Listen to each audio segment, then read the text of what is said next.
Hello guys! Tara, samahin nyo akong maghiwa ng para sa pork steak. Tuturuan ko kayo ngayon kung paano maghiwa kung hindi pa kayo marunong. Char!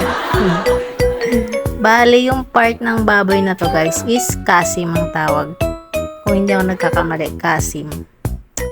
Kasi yung parte ng baboy na to guys is malaman siya and hindi siya masyadong mataba kasi nga malaman. Madali daw siyang maluto, sabi ng aking asawa. Yan, yung paghihiwa niya guys, ganyan. Parang pabilog ganun. Yan o, ganyan.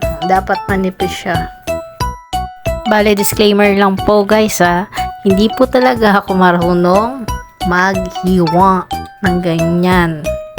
Tinuruan lang po ako kung paano. Bale, yun lang sinusunod ko. Kaya, kung gusto nyong matuto kung paano maghiwa ng para sa pork steak, continue watching.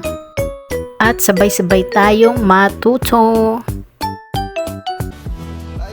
Eto na nga guys, nandito na tayo sa gagawin nating, ano ba to? Second step.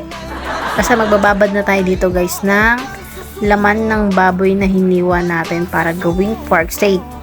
Yan. Nagpiga lang ako dito ng kalamansi. Dapat wala siyang buto kasi gagamitin din natin yung pinagbabara natin para sa mamaya pag nagluto na.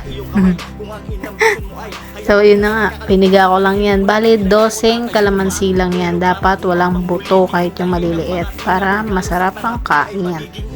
Then yan, toyo. Tapos halu-haluin mo lang. Dapat nakababad lahat para pantay ang lasa. So yun, nagbo-voice over na rin ang aking bunso. Nangungulit na siya guys, sorry.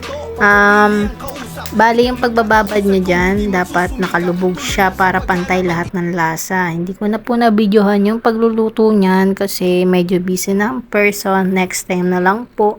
Then, follow nyo lang po yung instruction para masarap.